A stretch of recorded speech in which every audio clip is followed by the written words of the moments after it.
You know what the colonizers' greatest trick was? It wasn't guns. It wasn't diseases. It wasn't even slavery. It was making an entire hemisphere of indigenous peoples forget who they are.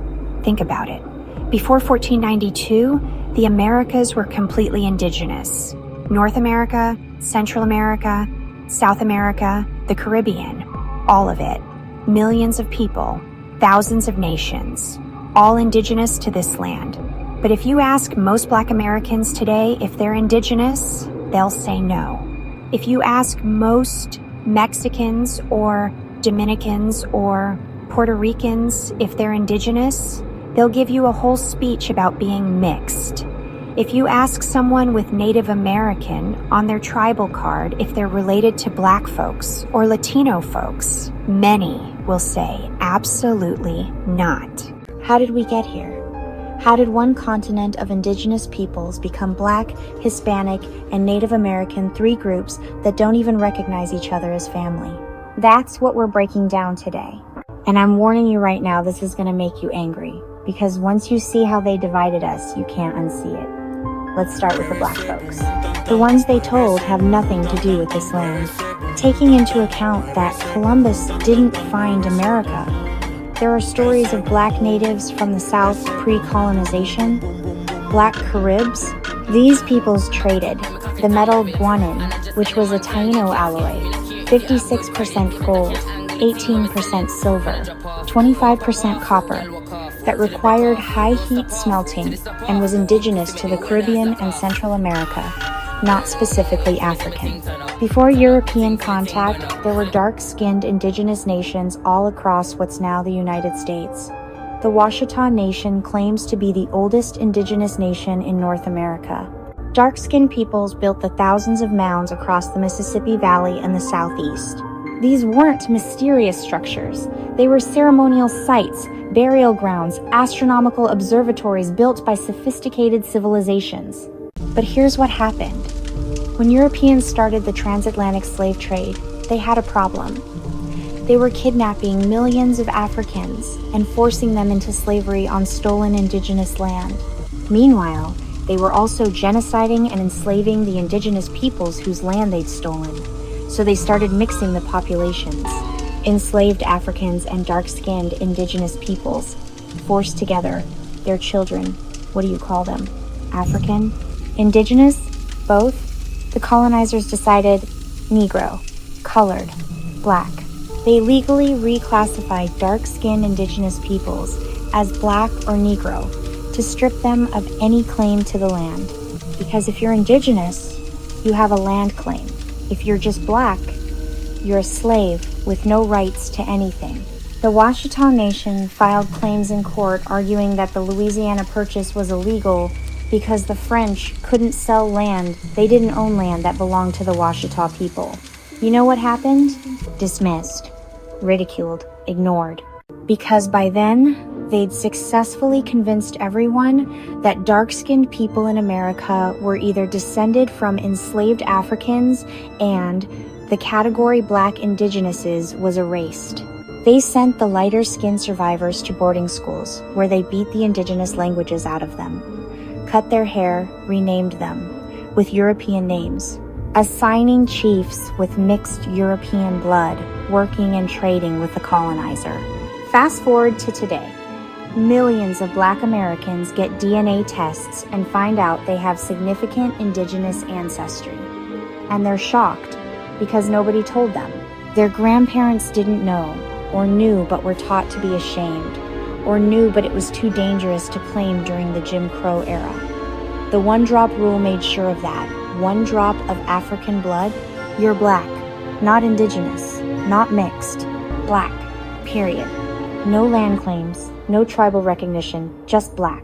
Meanwhile, let's talk about what they did to Hispanic and Latino folks. Spain created something called the Casta System. It was an elaborate racial hierarchy with 16+ categories. Each category determined what job you could have, who you could marry, what you could wear, whether you paid tribute, and what your legal rights were.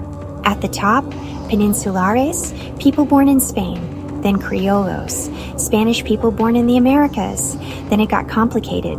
Mestizo, Spanish and indigenous. Castizo, Spanish and mestizo, so you're getting whiter again. Indio, indigenous, the lowest you could be while still being human in their eyes. Mulatto, Spanish and African. Negro, African, enslaved. Zambo, indigenous and African. Children of two inferior races, and more.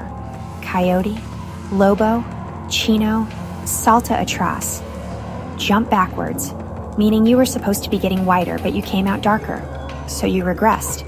The whole system was designed to do one thing: make indigenous peoples ashamed of being indigenous and compete for whiteness. That's where mejorando la raza comes from, improving the race. Every family gathering, someone says it. Find someone light-skinned. Don't marry someone too dark. Look at the baby güerito. What a blessing. Pelo bueno versus pelo malo. Good hair versus bad hair. This isn't your abuela being mean. This is 500 years of colonial programming telling indigenous peoples that their features are ugly, inferior, something to breed out. The goal was blanqueamiento, whitening. If indigenous peoples kept mixing with Europeans, eventually their descendants would be white enough to erase indigeneity completely. No more land claims, no more indigenous nations, just Hispanics and Latinos. Colonial labels that acknowledge the mixing while denying indigenous sovereignty. Here's the sick part. It worked. 90% of Mexicans have indigenous DNA, but only 15 to 20% identify as indigenous. Most say, I'm mestizo, or I'm Mexican, not indigenous. They convinced millions of indigenous descendants that indigenous is something their great-great-grandparents were, not them. That speaking Spanish and eating tamales makes you Hispanic, not indigenous.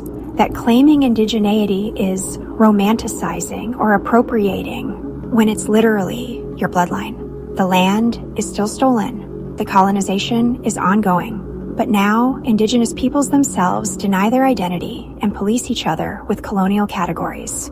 Now let's talk about the North. The folks they let keep the label indigenous, but gave them blood quantum. Blood quantum is mathematical genocide. Here's how it works. The US. Government decides you need to be a certain percentage indigenous to be legally recognized as native. Usually 1/4, 25%. But here's the trap. Every generation, your percentage gets cut in half. Your half. Your kids are 1/4, their kids are 1/8, their kids are 1/16. Within 4 generations, you're legally not indigenous anymore. Not by genocide, by math. And the sickest part? Indigenous communities enforce it on themselves. We deny our own relatives because they're not blood quantum enough. Families split. Children of mixed marriages get rejected.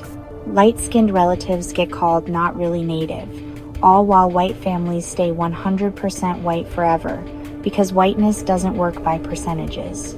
If you're half Irish and half German, you're fully white. If you're half Cherokee and half white, you're not quite white, not quite indigenous, you're erased. But it gets worse, because blood quantum wasn't the only trick they used in the North. They also created a story about later migrations. They started pushing this idea that some indigenous peoples came to the Americas later than others. That there were real indigenous peoples who crossed the Bering Strait 20,000 years ago, and then there were later arrivals Inuit, Mongolian-descended groups who came more recently. Why does this matter? Because it creates a hierarchy. Real indigenous peoples versus less indigenous peoples. Ancient arrivals versus recent arrivals. More legitimate claims versus less legitimate claims. And conveniently, the groups they favored, the ones they gave federal recognition to, the ones they negotiated treaties with, were often lighter-skinned, more willing to cooperate, located on less valuable land, or already decimated enough to not be a threat. Meanwhile, darker-skinned indigenous peoples in the South got reclassified as black. Indigenous peoples who'd mixed with Spanish got called Hispanic. And indigenous peoples in the North got divided into federally recognized tribes versus non-recognized groups. Full-bloods versus mixed bloods. Enrolled versus non-enrolled. Different tactics. Same goal. Divide indigenous peoples so completely that they'll never unite to reclaim the stolen land. And here's the part that should make you furious. We're still doing it to ourselves. Black folks and indigenous folks argue about who's more oppressed.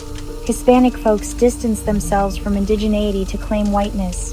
Federally recognized tribes gatekeep enrollment and exclude their own relatives. Light-skinned indigenous folks question dark-skinned indigenous folks. Spanish speakers tell indigenous language speakers they're backwards. We police each other with colonial categories.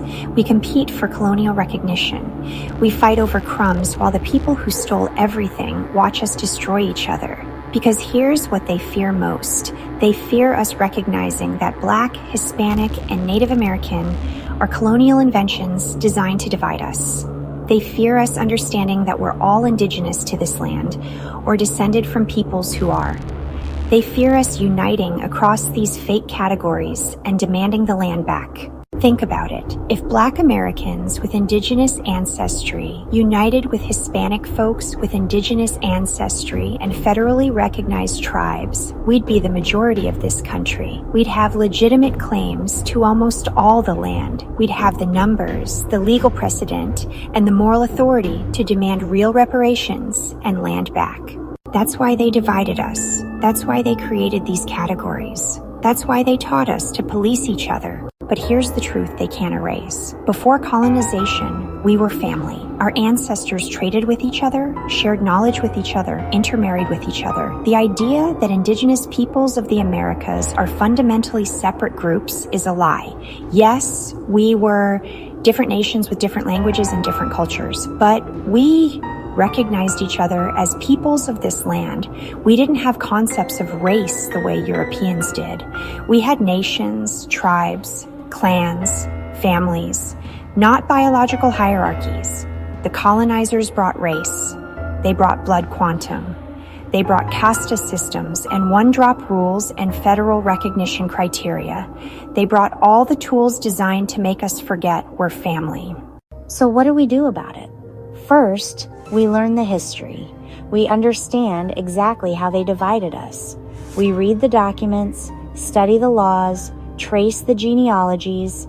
We stop accepting the simplified versions of history that erase these connections. Second, we reject the categories. When someone asks if you're Black or Indigenous, say both. When someone asks if you're Hispanic or Indigenous, say the Hispanic label is colonial. When someone asks your blood quantum, remind them that's mathematical genocide. Third, we build solidarity. Black, Indigenous, and African folks need to connect with Hispanic Indigenous folks, and federally recognized Indigenous folks need to connect with non-recognized Indigenous folks. We need to see each other as family fighting the same colonial system. Fourth, we teach the next generation. Tell your kids the real story. Tell them about the dark-skinned mound builders. Tell them about the Casta System and Blanqueamiento. Tell them about blood quantum and why it's a trap. Make sure they know they're indigenous to this land no matter what boxes they check on forms. And fifth, we demand land back. Not just acknowledgement, not just recognition. Land, because that's what they stole. That's what all these division tactics were designed to protect. The land. Every single colonial reclassification system, whether it's calling dark-skinned indigenous peoples Black, calling mixed indigenous peoples Hispanic, or using blood quantum to mathematically eliminate northern indigenous peoples, every single one was created to maintain control of stolen land.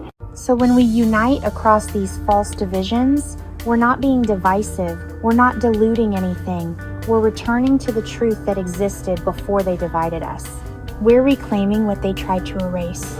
The colonizers' greatest trick was making us forget we're all indigenous, but the trick only works if we keep forgetting. It's time to remember.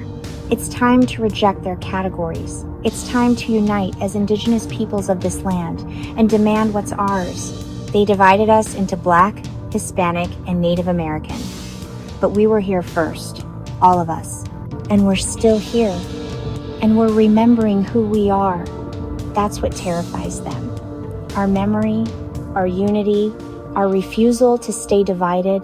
So if you're Black and you just found out you have indigenous ancestry, welcome home. If you're Hispanic and you've been told you're just mestizo, you're indigenous, claim it. If you're enrolled in a federally recognized tribe and you've been taught to distance yourself from Black and Hispanic folks, they're your relatives, recognize them. We're all fighting the same colonization. We're all descended from peoples who were here before 1492. We're all indigenous to this land or closely connected to those who are, and together, we're unstoppable. This is just the beginning of understanding colonial reclassification. We have 4 full ebooks breaking down each system in detail. Erased and Reclassified covers Black indigenous peoples. Mejorando la Raza covers the Hispanic Casta System. The Northern Separation covers blood, quantum, and colonial favoritism. The Forgotten Colonized covers white indigenous Europeans and why their liberation is connected to ours. All 4 are available on Livity blog. This knowledge belongs to the people. Subscribe to this channel for more truth they don't teach in schools. Follow us on Instagram at LivityTreeArt. Join our Patreon for exclusive content and direct support. And most importantly, share this video, because the only way we break colonial programming is by spreading the truth. They tried to divide us. They failed. We're remembering. We're uniting. We're reclaiming what was stolen. Through Livity, we rise.